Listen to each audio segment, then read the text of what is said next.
Thank you for joining the Iowa City Foreign Relations Council program featuring former U.S. Ambassador Ron McMullen. My name is Tice Winkleblack. I'm an ICFRC board member and your host for today's program. Today is our 6th program in the spring 2026 lineup. As a reminder, we plan for this program to go until 7 p.m., beginning with our speakers' remarks and then followed by Q&A. We are deeply grateful for the longstanding support from our community, ensuring we can provide quality programming on international issues for 42 years now. We wouldn't be here without you. Thank you. Many of you may have received our spring fundraiser, and we just appreciate the fact that people just continue to give to support this organization. I want to tell you about our next program before we get to tonight's program. Please join us on Wednesday, the 8th of April, here at the Iowa City Public Library for Hope and Fears: Why Journalism Remains Essential in a Time of Global Democratic Erosion. At a time of global democratic erosion, journalism confronts multiple challenges: economic instability, political pressure, lack of trust, precarious work conditions, and a dwindling ability to command public attention amid disinformation abundance. But democracies do not have an alternative institution to do what journalism does on any given day, despite its shortcomings and limitations. The fact that autocrats fear and persecute journalism is a telling sign that journalism is still relevant to scrutinize the use and abuse of power, bring public awareness to important matters, and spark actions by other democratic institutions. In his talk, Professor Weisbord will interrogate the global role of journalism as authoritarianism and populism gain ground and civil society faces escalating crises. Don't delay in registering for upcoming programs, particularly the last of our season and the final program in our Resisting Global Tyranny series. For the first time, the ICFRC will be at the Englert Theater, and that program, The Blind Spot: How Oligarchs Dominate Our Democracy, will be on Thursday, May 7th, and there's information on your tables and on our websites. Please register. With that, let's turn to today's program. ICFRC would like to give a heartfelt thank you to our partners, the Iowa City Public Library and the UI School of Journalism and Mass Communication, who provided the food today. It's truly my pleasure to introduce today's speaker, who is known to some of you for sure. Also, I would just like to point out that in reviewing the script for today's program, I think that Ron McMullen's bio reads a little bit like Indiana Jones. So he's the University of Iowa's ambassador in residence and teaches a variety of courses on comparative politics, diplomacy, and international politics. He's a former career diplomat with over 30 years of experience as a U.S. Foreign Service officer, including as serving as ambassador to the state of Eritrea. He has lived, worked, or traveled in 105 countries. In Burma, he worked closely with Nobel Peace Laureate Aung San Suu Kyi and pro-democracy groups. While posted in Fiji, he helped prevent civil conflict after an armed takeover of parliament. He was shot at during a riot in Sri Lanka, and he helped train mongooses to detect heroin. He survived a voodoo curse in the Dominican Republic and took Hillary Clinton on a tour of South Africa's Robben Island with Nelson Mandela. Between foreign assignments, Ron served for 3 years as visiting professor at the Military Academy at West Point, where he taught international relations and comparative politics. He was diplomat in residence at the University of Texas at Austin, 2010 to 2012. He has authored many scholarly works, is a 3-time recipient of the State Department's Superior Honor Award, and holds the U.S. Army's Outstanding Civilian Service Medal. A native of Northwood, Iowa, he earned his doctorate in political science from the University of Iowa. Please join me in welcoming Ron McMullen.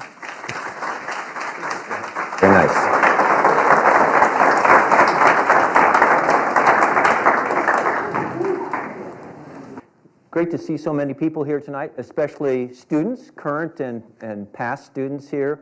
So I have to confess, I really don't know very much about Greenland, but when Peter asks me to do something, I always say yes. So hopefully it will be a learning experience for everyone here tonight, including me. I thought I'd try to divide my short talk tonight into three parts. The first is a little background on Greenland. The second is the Greenland crisis that engulfed the NATO and United States and Europe in January, and a little bit of the so what. Why does this matter? Right, so that's kind of the three-part outline here. And first we'll look at this map. This is an old-fashioned map. It's called a Mercator projection. And navigators love it because all of the lines of latitude and longitude run parallel or perpendicular. It's really easy for navigation, but it tends to distort areas, particularly near the poles. So if you look at Greenland, in this map, Greenland looks about the same size as South America. And in fact, Greenland fits 5 times into South America. So often during the Cold War, maybe in our elementary maps in our classrooms, we saw this Mercator projection because it made the Soviet Union look huge, very, very threatening, etc. So this is a common view of Greenland, but it's misleading because Greenland, while big, is only 1/5 the size of South America. The second thing that we notice about this map is this is a satellite map. Look at North Africa. Why is North Africa brown? It's desert. Why is the Democratic Republic of Congo green? Jungle, it's a forest. And Greenland is white. It's covered with glaciers. A glacier that in the middle of the island is 2 miles thick. Just imagine that, 2 miles thick. So for my students who are here, one of the great challenges of your life will be to deal with all the calamities around the world when that 2 mile thick glacier melts. It would be like having a barrel of ice, sort of taking the barrel out on your dining room table, and the thermometer in your house the thermostat turned up to 80 degrees. What's going to happen when that barrel full of ice, or just the ice out of a barrel, melts? It's going to have all kinds of water in your living room or kitchen, and that's what's going to happen when the ice sheet from Greenland melts. And so the students who are here today, you're going to have to fix that. Don't buy any coastal property, I would recommend. We're sorry, we're leaving you that inheritance to deal with. So Greenland is, I just wanted to point out on this map, but in real life, Greenland is only about this size, from the Rio Grande to the northwest angle of Minnesota. It's still really big. So in my classes, I always compare places to how many times would it fit in Iowa, or how many times would Iowa fit in that country. So you could take an Iowa-shaped cookie cutter and cut out 15 Iowas out of Greenland. And of these 15 Iowas, 12 of them would be permanently under the glacier that we see in the middle on that earlier map. Only 3 would be green in the summertime, not under the glacier. So 3 times this, so imagine 15 times the size of Iowa, with only about 56,000 people. Iowa has a population of 3 million or so. Iowa City has a population of about 75,000. So if you think about 2/3 the size of Iowa City spread out over 15 Iowas, it's really a very, very lightly populated part of the Kingdom of Greenland. This is a picture of the capital, Nuuk, which has about 20,000 people. So a little bit smaller than North Liberty. The United States has a consulate here, and France and Canada will shortly be opening consulates here.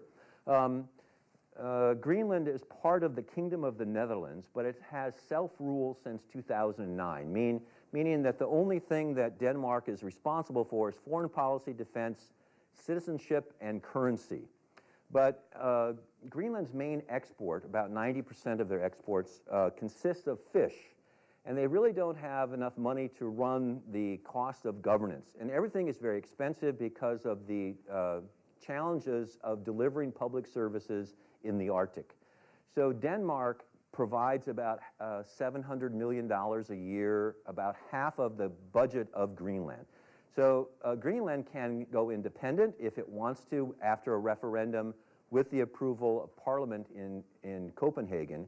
But the question becomes for Greenlanders, how can we support ourselves if Greenland provides half of our budget today? So various parties are agitating for eventual independence. Others want to remain tied to Denmark. So one of the this is from February's National Geographic magazine. An interesting thing, if you were an anthropologist or a climatologist or a virologist, you would be fascinated by the Norse history in Greenland. 985, a serial murderer named Erik Thorvaldsson from Iceland was exiled. You know him better as Eric the Red. He sailed west in a ship and found Greenland. Went back and he called it Greenland in part, I think, for a PR campaign to get people to move there. And he organized 25 sort of Viking longships full of colonizers to go from Iceland to Greenland. Only 14 of them made it there. So the colonists found very, very difficult living conditions. But for about 400 years, the Norse hung on to their colonies in Greenland. The population of Norse Greenland never exceeded that of Kelowna, Iowa. There were 2 settlements. You see the sort of community church and stronghold here. And in the larger of the 2 settlements, there were 500 farms that had cows, horses, sheep, goats, and at least early on could raise barley. Now, the last known connection, so 985, the last known connection with Norse Norway, or Norse Greenland, was in 1410. That was the last time a ship went from Europe to Greenland. And after that, there was no contact for hundreds and hundreds of years. And so the question becomes, what happened to the Norse in Greenland? And you think about the 4 horsemen of the apocalypse, and people who study this say that there were probably a combination of 4 factors. One, that after they got there, there was something called the Little Ice Age, starting about 1300, where things got really, really cold and lasted until about 1800. And so they couldn't grow barley. The waters were frozen for longer. So one was climactic. The other was globalization, that in the Middle Ages, there was more trade with the Arabs in North Africa and the Middle East who had penetrated into Africa. And also the Portuguese were trading with Africa and undermined the main export cash commodity for Greenland, which was ivory from walrus tusks. Every year they had to pay the King of Norway 200 pair of ivory walrus tusks as their sort of taxes to Norway. They also tithed, most of the Norse were Catholic at this point. There was no Reformation yet. They also tithed to the Pope in Rome. And so they needed ivory from walrus tusks. And the ivory was used for chess pieces and jewelry and dagger handles and things in Europe. It was a very valuable commodity. But thanks to trade globalization, Europeans realized they had a cheaper, more plentiful source of ivory from elephants in Africa, and that undermined the economic basis of the colony. The third factor is pandemic. In the mid-1300s, the Black Death, bubonic plague, wiped out about 1/3 of all European lives. Norway was even harder hit. Probably half of all Norwegians died in the mid to late 1300s. And so during the pandemic, remember how isolated we were? We were all shut in our houses. Imagine if half of the population of sort of the mother state, Norway, had died off. What kind of priority would be keeping in touch with Greenland? Very, very low. Everything was disrupted. So, society, economics, farming, shipping, trade, everything went bottoms up during this horrible pandemic. And the fourth thing is about 1,200 Inuit people from Canada migrated into Greenland and down the west coast. and bumped into the Western colony. And there's no direct evidence of widespread conflict between the Inuit people and the Norse, but it certainly would have been competition for hunting seals and for hunting walruses. And so this competition or conflict with the Inuits probably added stress. So in the last two messages out of Norse Greenland, 1406, there was a report of a witch burning. And in 1408, a marriage, a wedding was written about and got back to Europe. And in 1410, the last ship went. Now, there's no trees in Norway, and there's no iron, in Greenland. So the Norse who were living there had no ability to make ships to go back to Europe. They were dependent on European ships coming to them to trade for walrus ivory and skins and things. So they were very precarious, and by 1410 were completely gone. Jane Smiley, PhD, University of Iowa, taught at Iowa State. When she was teaching at Iowa State, she wrote this book called The Greenlanders, which the idea for this is available in the library next door. The idea for this, when she was a student at the University of Iowa, she got a Fulbright Award to go to Iceland and study the Icelandic sagas. And she wrote this book, Greenlanders, in the form of an Icelandic saga. It is really long. It's in the form of an Icelandic saga. It's not a beach read for the summer, but it does give you a really good sense about Greenland during the Norse times. Denmark and Canada had a long-running war called the Whiskey War from the late 70s until 2022. Over this island, Hans Island, which sits in a narrow strait between Greenland and Arctic Canada. And as climate change melts the ice, there's going to be more of four things around Greenland: shipping, mining, fishing, and tourism. And as shipping becomes increasingly viable through the Northwest Passage and fishing and other exploration, who controls this narrow passage between Greenland and Canada becomes increasingly important. So the Whiskey War is called the Whiskey War. For about 50 years, a group of Canadian soldiers would go out onto this disputed island and leave a bottle of Canadian whiskey and a Canadian flag. And then maybe the next year, a group of Coast Guard people from Denmark would come out, leave a bottle of schnapps and a Danish flag. And that continued for about 50 years until 2022. They decided to take a bucket of red and white whitewash and paint a giant line down the middle. I mean, they didn't really, but they divided the island. So solved the Whiskey War peacefully in 2022. Now, part of the history of Greenland has to do with the U.S. occupation of Greenland during World War II. Denmark was occupied by Nazi Germany. Greenland was part of a colony of Denmark, but the United States and Britain needed to run convoys to Russia, and so occupied Greenland. And after the war was over, President Truman offered to purchase Greenland for $100 million in gold and portion of U.S. oil production from Alaska. And Greenland declined. Now, this was not the first instance of the United States buying territory from a European power. Thomas Jefferson bought Louisiana from Napoleon, the best part of Louisiana being Iowa, right? Okay. So 1803, $15 million Louisiana Purchase, and we thank Thomas Jefferson for doing that, or we wouldn't be here today. In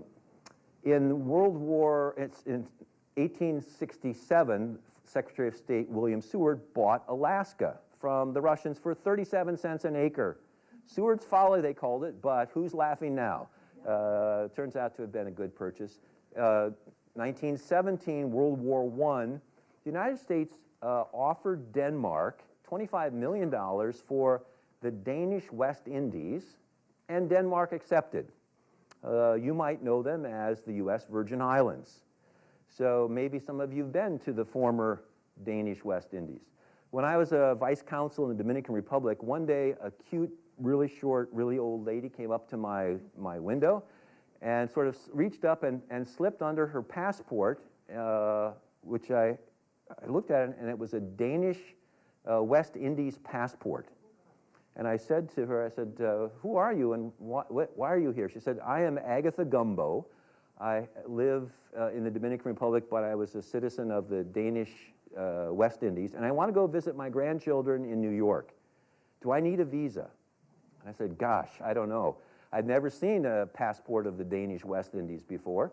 So I said, could you come back this afternoon at 3 o'clock, and maybe we'll have an answer for you. And so I looked in the very fine print of the fine print in our visa regulations and found that all of the people who had claim to a Danish West Indies passport and citizenship didn't need a visa to visit the U.S. So Agatha Gumbo got to see her grandchildren without going through the visa process.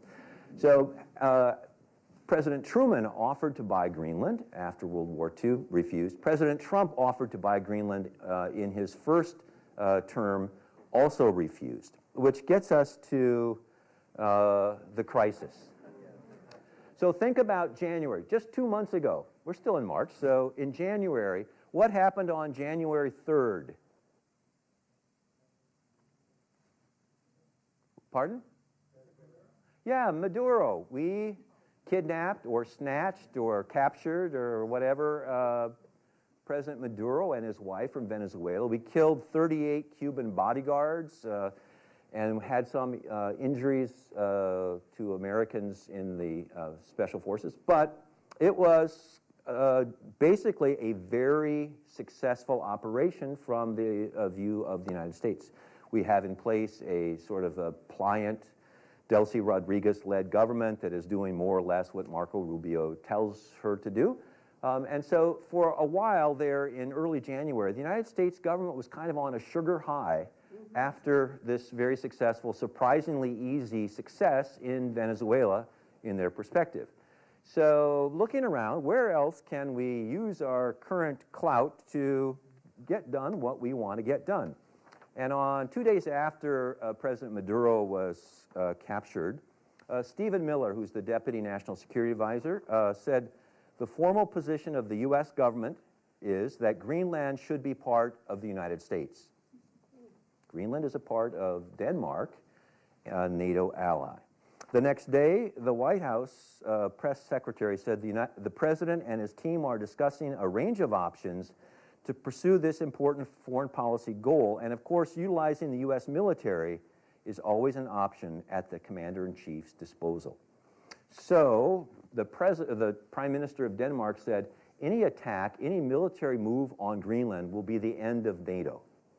And so it looked like NATO was in this existential crisis that should the United States use military force or some kind of coercion to obtain Greenland, that this could be the end of NATO, which has been the basis of our transatlantic treaty organization or alliances since World War II. NATO was founded, according to some Europeans, to keep the Germans down, the Soviets out, and the Americans in. Right? So that was our view during the Cold War. And another person recently wrote, European strategists, security people from the 1940s until 2024 thought about how to defend Europe alongside the United States. 2025, it became how to defend Europe without the United States. And in 2026, how to defend Europe against the United States. Right? So this was a whiplash for Europe. In October, we issued our national security strategy that really said Europe's got to change, and we're going to work with sort of the MAGA equivalent political parties in Europe to provide extra security for Europe, which is facing civilizational erasure.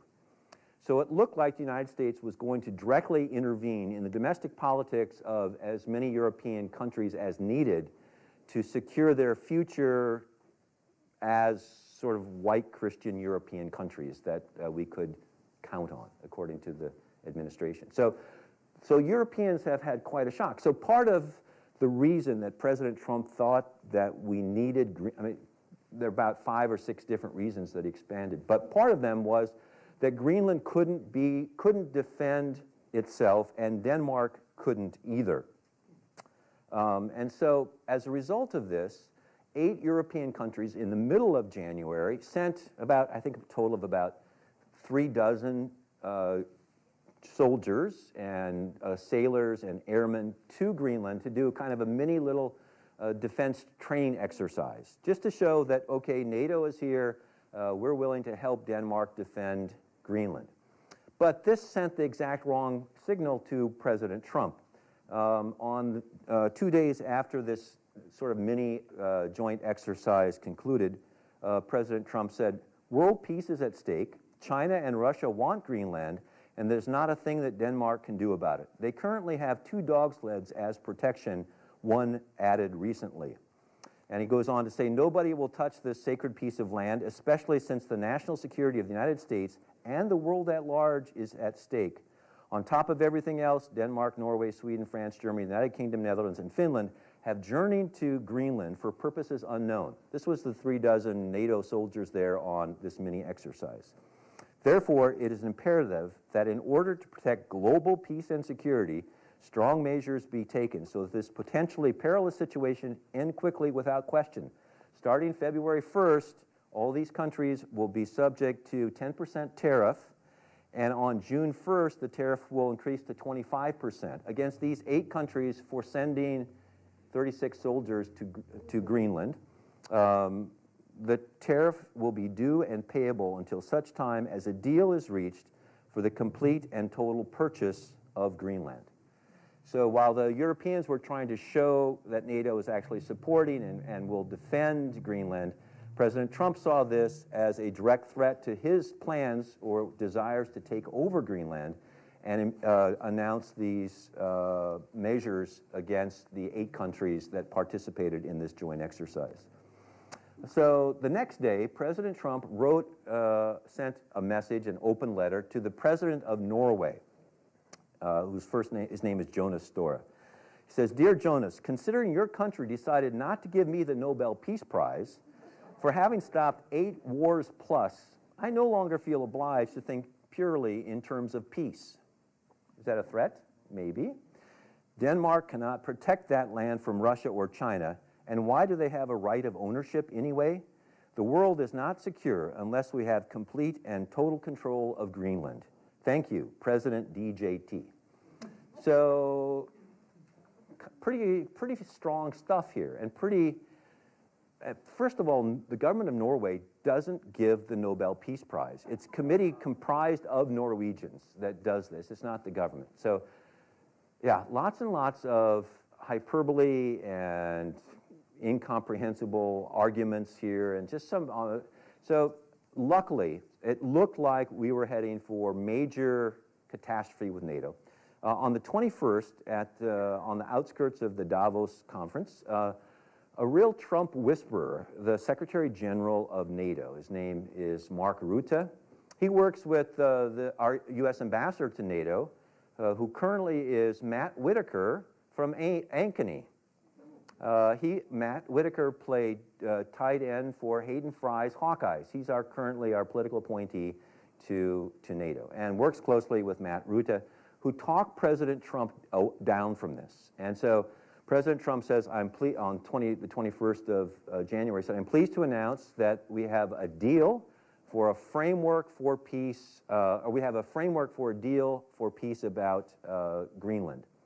And the Greenlandic Prime Minister said in Nuuk, "NATO has no ability or authority to make any kind of deal about our future or present status," which is true.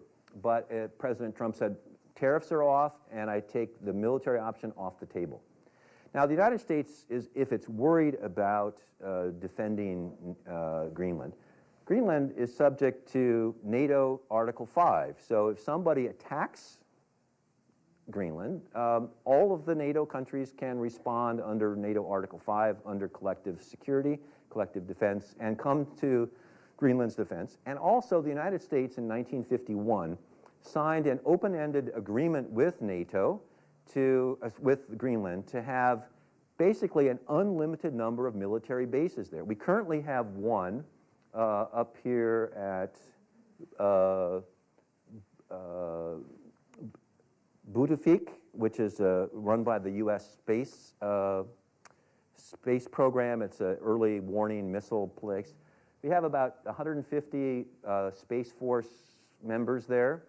But during the Cold War, we had 17 bases across Greenland and about 10,000 U.S. government personnel. And we could, and at no cost, there's no compensation owed Denmark for this. So cost-free, the United States could have as many bases and as many soldiers there as we wanted. And then that treaty or agreement is still in force. So, and in the wintertime, we don't have enough ice cutters to get to Butefik. The Canadians provide an ice cutter so we can supply our 150 people at Butefik space base there. So there's really no need in terms of the lack of defense. NATO covers it, and the 1951 Defense Treaty covers it. So thankfully, at the end of January, President Trump backed down from this was from sort of an AI thing that somebody in President Trump's office did here of President Trump's desire. This got into lots of really undiplomatic back and forth between the White House and Copenhagen, and we're gonna fast forward here to the so what. Okay, so here's the Middle East. February 28th, the United States and Israel open a war of opportunity against Iran. Kill the top 2 tiers of the Iranian regime's government. And there was no preparation to explain or enlist the support of United States citizens, nor our European, particularly NATO allies. It just didn't happen. President Trump thought the war might last for a week. Now we're in our 5th week, and things are getting increasingly difficult in terms of the economic consequences of that. So President Trump today has said, gosh, the United States has asked European countries to help secure the Strait of Hormuz, and none of them have come forward. And so we'll remember this in the future, that when the United States needed assistance, NATO didn't respond. And so this whole notion of the Greenland crisis in January and the understandable lack of European enthusiasm to come to the United States aid when it wasn't consulted about this war will make it extremely difficult for the United States to be a credible partner for NATO in the future. And I think if you were in Moscow or Beijing, that you would be a little bit optimistic that if there was a conventional conflict, that you might be facing Taiwan or South Korea or Europe alone without the United States. President Trump basically has said that. We will consider this. Today, Secretary of Defense Hegseth was asked, does Article 5 still apply? And he said, the president will make a call on a case-by-case basis. So this whole thing about Greenland has clearly lowered the credibility of the United States as a supporter of our most important alliance system. And as the war in Iran spreads, Yemen is now involved, Iraq, Lebanon, the 5 Arab Gulf countries, and Iran. This is going to get worse, and Russia is helping Iran. Ukraine is helping the Gulf Arab countries. And so the United States may see that if Russia is helping Iran, Russia is invading Ukraine, that there's, why should the United States help repel Russia's aggression against Ukraine if the Europeans aren't helping us in the Gulf? So the United States doesn't give any support or any weapons to Ukraine, but we do provide intelligence and we allow the Europeans to buy arms for Ukraine, at least today. I haven't seen any news since about 4 o'clock. So it could be that President Trump will say, okay, Europeans, you're not helping us in the Gulf, we're not helping you with Ukraine.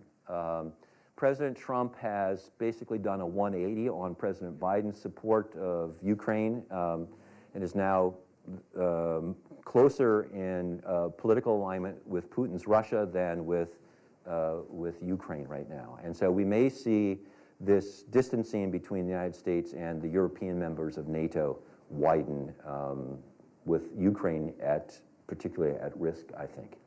So lots and lots of implications about the weakening of the Transatlantic Alliance, and none of them particularly good. If I was in Taiwan or South Korea right now, I would be worried about America's commitment.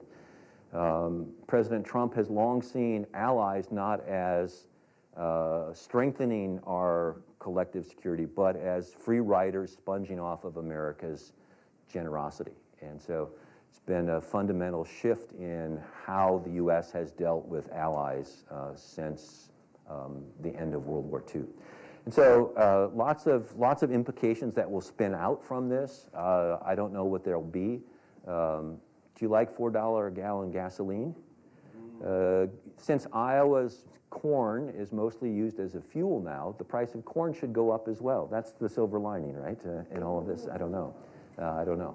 So let's have some questions. I certainly don't, I can't foresee all of the spin-offs of this. I've thought about this a little bit, but I'd like to hear what you think about this and any questions you might raise. Yes? With the U.S. not being able to defend the Strait of Hormuz and U.S. troops basically abandoning the Gulf, do you see the end of the petrodollar and the U.S. dollar being used in oil transactions and kind of a rise of a petro-yuan? Because Iran says that as long as you pay in Chinese yuan, oil can go through the strait. And do you see like a new China-centric financial system? Well, it's interesting that earlier this month, President Trump lifted the sanctions on the export of oil from Iran and from Russia. Iran is making more money on oil exports today than it did on February 27th before the war started because of the spike in prices and the fact that the United States has lifted its sanctions on the oil. And who buys most of Iran's oil? China. Yep. So Iran is making more money now on its oil exports than before the war. Russia, too. Somebody once described Russia as a gas station with nukes. And oil exports are keeping the Putin war machine going. And the sanctions on Russian oil have been lifted earlier this month. Ukraine used some long-range cruise missile drone-like attacks to hit Russia's main Baltic export facilities last week that crippled Russia's about 40% of their export capacity, with perhaps more to come. So Russia won't be able to quickly benefit from the spike in oil prices, despite President Trump lifting the sanctions on the export of Russian crude oil, only because of Ukrainian ingenuity and the strikes they did last week. Could you show us the Strait of Hormuz? If I ever knew where it was, I've forgotten to look it up now. Yeah. So I have snorkeled in the Strait of Hormuz, the very tip here of the Arabian Peninsula. The peak of that belongs to Oman, and it's an exclave of Oman down here. And it's like the fjords of Norway, but deserty with old Omani forts and dolphins jumping. It's really quite an interesting place, but it's very narrow. And a $50,000 Iranian drone, these Shahed drones here, that Iran has a lot of, and Russia has been giving some that can decoy American electronic warfare measures. So Iran can shoot these $50,000 drones. Today they hit a Kuwaiti oil tanker that was full off the coast of UAE. And we haven't been able to completely eradicate all of their thousands and thousands of drones. The Islamic Revolutionary Guard Corps has decentralized into about 31 separate cells, with each cell being autonomous with drones, some missiles, and a target list that if you don't hear from Tehran continue. And here's your list, here's your weapons. So even if we obliterated Tehran, the Republican Guards would still be able to fire these drones. And so one of the problems is that to shoot down drones and Iranian missiles, our most effective device is the Patriot anti-missile system. Each Patriot missile that's fired costs $4 million to shoot down a $50,000 Iranian drone. So so Russia has been providing intelligence to Iran and some sort of souped up Iranian drones they've given back with sort of more Russian electronic brains in them. Russia wants the war to go on as long as possible and the oil price to stay as high as possible so it can maybe recoup some of its oil export money that's been sanctioned but now not. So Russia is playing a mischievous game against the United States. There have been 13 Americans killed and about 120 wounded, some in part thanks to Russian intelligence to Iran about where American facilities are vulnerable. And yet President Trump has adopted President Putin's policies to ending the Ukraine war. I have some ideas about why, but we don't need to get into that tonight. Rare earth metals, of all the rare earth metals that go into our technology industry, what does Greenland really have? And can we even remotely have the technology infrastructure to be able to mine those materials? Yes. So Greenland is everybody's bonanza dream. It must have a lot of critical minerals, must have a lot of oil, must have a lot of gold and diamonds, but a lot of it's under this 2-mile thick glacier. There are only 2 currently working mines in Greenland. At one point, all of the 7 largest American oil companies were exploring for oil around Greenland. None of them are anymore. Greenland has a lot of potential oil, but it's all off the east coast of Greenland, which is very, very hard to operate. Right now, the oil bonanza that we're seeing is off of Guyana, really good oil in the shallow, calm Caribbean area here. So why go to Greenland? So there probably are critical minerals under the ice of Greenland, but they're extremely expensive and difficult to get to. And getting people to work in the Arctic, you have to pay about 4 or 5 times normal wages. One of the 2 mines that's operating there initially hired only Danish laborers. The Greenlanders didn't want to work there. They are now, but it's really hard. So most people who work in the Arctic work on a 2-week off, 2-week on system, and about 4 or 5 times the wages than they would in Minneapolis or Copenhagen. So it's really, really hard. Everybody believes there's a bonanza of almost everything, but we really don't know, and it's going to be really hard to exploit. Yeah, Chris. Hello. It's at risk of being sent over there.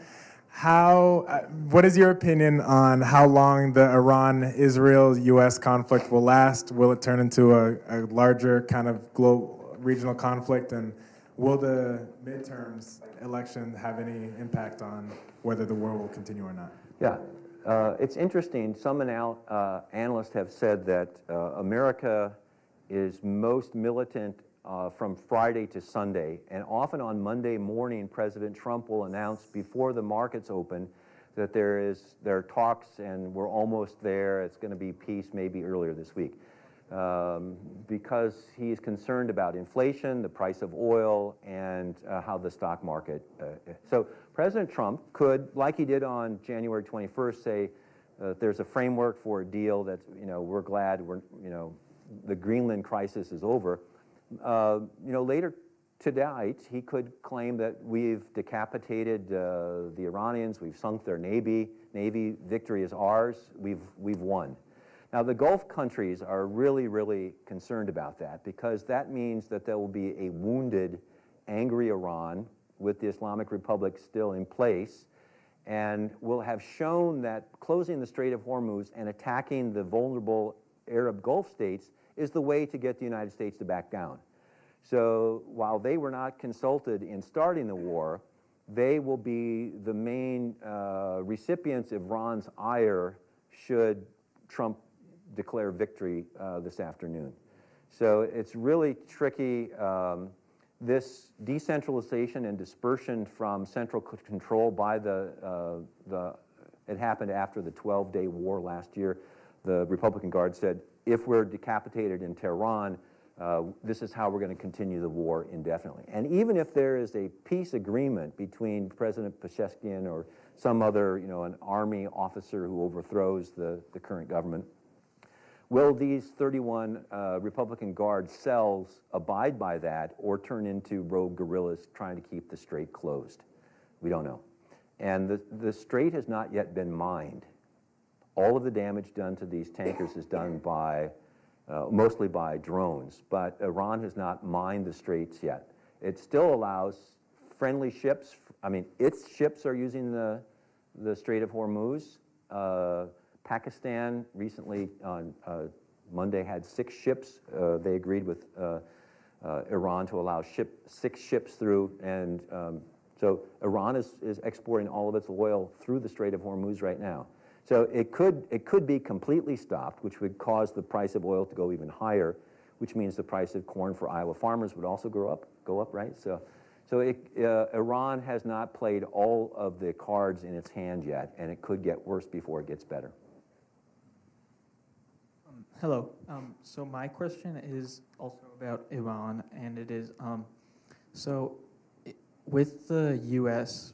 bases in the Gulf countries having been hit by the Iranian Shahed missiles, do you see this as sort of like the end of the Gulf countries as what they have been, especially the UAE as sort of this kind of place that advertises itself as a place for rich foreigners to go and expats to move to, but now it's been shown, oh, this is, in a dangerous region, and it actually can be hit, and because I think a hotel there may have been hit or something, I don't know, and also do you see the U.S. military keeping its bases there, or do you think they might withdraw, because now it's been shown that that actually makes those countries kind of less safe because it gives Iran places to target? So if we declare war this afternoon and go home with the regime still in place, we might have to adopt a policy that the Israelis call mowing the yard, mowing the grass, that every time Iran would get close to completing enough nuclear enrichment to come close to that we would have to go in and bomb it again. That's sort of the strategy the Israelis have used with their Palestinian neighbors and Hezbollah in Lebanon. So if we if we have an inclusive end to this war and adopt a mowing the grass strategy for the future that, if need be, will come back and obliterate you again, then those bases will stay. So does UAE have to rethink its business model? Especially Dubai. I mean, Abu Dhabi has a lot of oil and natural gas, but Dubai doesn't. And so Dubai has been a safe haven hub in the midst of a dangerous neighborhood. And now it's a dangerous neighborhood itself. So most of the 7 Emirates are probably okay, with the exception of Dubai. And they are in deep trouble strategically, I think, in terms of their business model.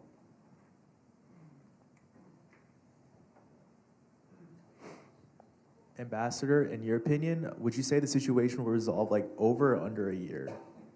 Well, I hope under. I mean, clearly, because of the midterm elections in this fall, President Trump won't want this war going on. Interestingly, in most American wars, there is a rally around the flag effect that often, so you see a president's popularity spike go way up at the start of the war. But it's a spike, it's not a plateau typically, and as we get bogged down or tired of the war, the president's popularity returns towards normal. There's been no spike for the Iran war for President Trump. But interestingly, there's been no decline either. That about 40% of people, or the high 30s now, I guess, support President Trump through thick and thin, and about that same amount support his actions in the Iran war. And so the normal dynamic of U.S. war and presidential popularity is completely thrown out the window. So many things about this administration are unique, And really interesting that the current, the traditional patterns of American political dynamics and international relations just don't apply here. I'm teaching a class this semester, I have some of my students here, called Statecraft, Diplomacy, and World Order. And I've just had to throw out all of my notes because nothing that applied last year applies to this year. It's just been so strange. So, yeah, I agree. Mark, do you have a question? Coming right up to you. It's hard not to think all things bad about this war. I was just wondering, as a diplomat, can you say anything good? Is there anything positive to say about this? Yeah, I really detest the regime. When I was a student intern at Embassy Khartoum in 1979, I had been up the White Nile for about a week and came back in time to go to the Marine Ball, which the Marine security guards throw. It's sort of the social event of the season. And I happened to come in late, and I was in my $50 Sears blue blazer at this formal event, and had just come in from being out of the Capitol. And the Marine gunnery sergeant said, let's have a toast tonight to our brother Marines in Tehran who won't be celebrating. And I turned to the Egyptian military attaché who was sitting next to me. I said, what's he talking about? He said, oh, you haven't heard? The Iranians have seized your embassy. And I later when I served in Sri Lanka, our deputy chief of mission, Victor Tomseth, had been a hostage. And the American diplomatic corps has never forgiven Iran for this. It is like breaking the worst rule in diplomacy. That in the Vienna Convention on Diplomatic Relations, the people responsible for the safety and security of embassies are the host government. And Iran broke that rule completely. And the United States diplomats have never forgiven Iran for that. And so have they slaughtered tens of thousands of their own people? Absolutely. And so the current Ayatollah, who inherited the job from his dad, Moshtaba, on February 28th, his dad was killed in the Israeli strike. His mother was killed.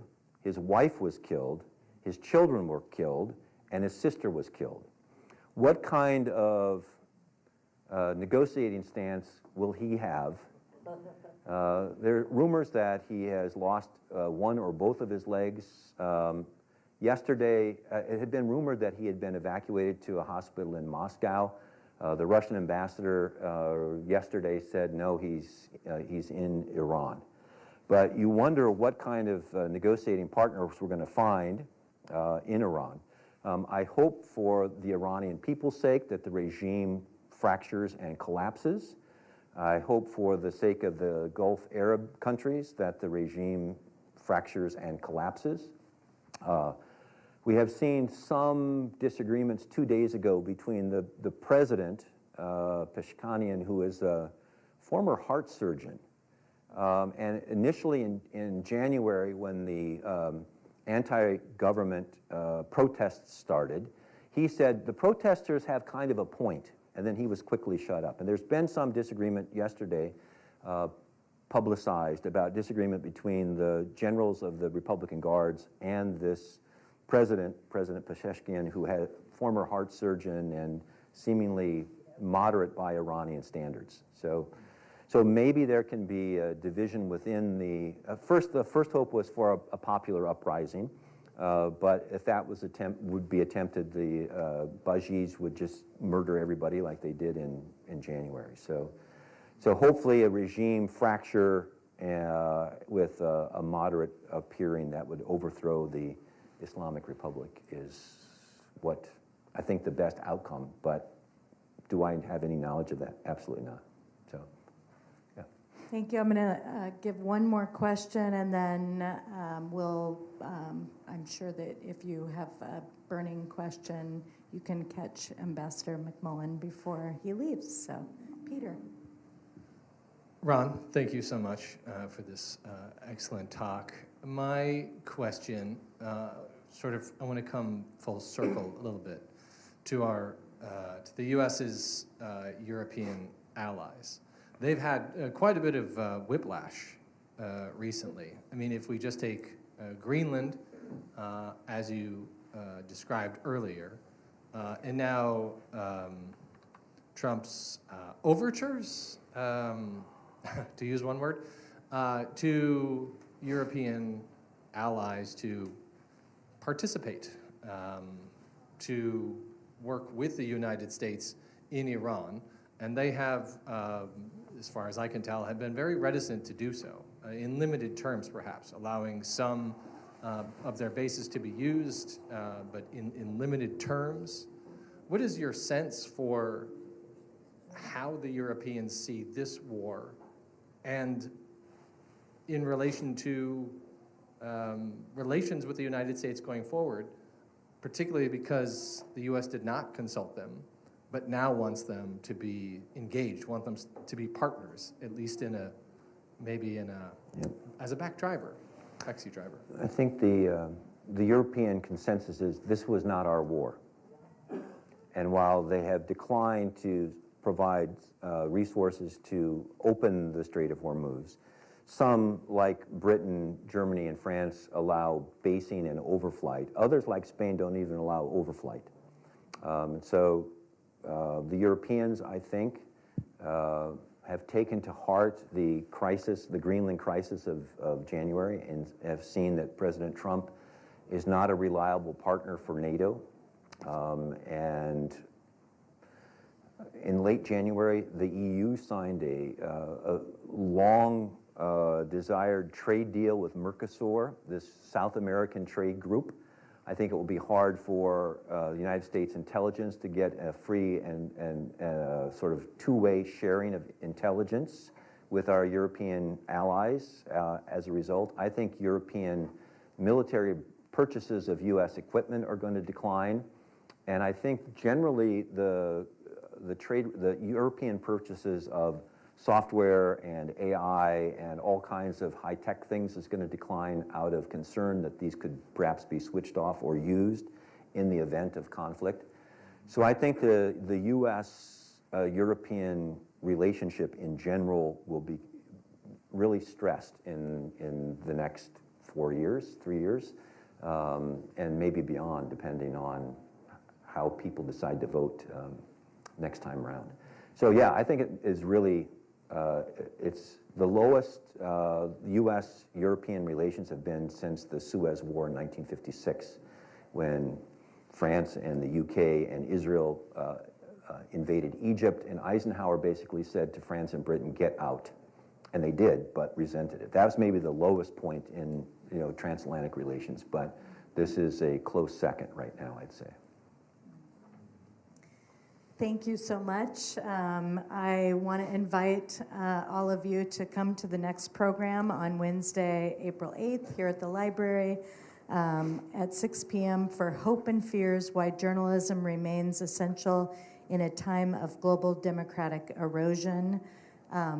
We appreciate you, Ron, and stepping in to teach us about Greenland and have such a great dialogue. So thank you.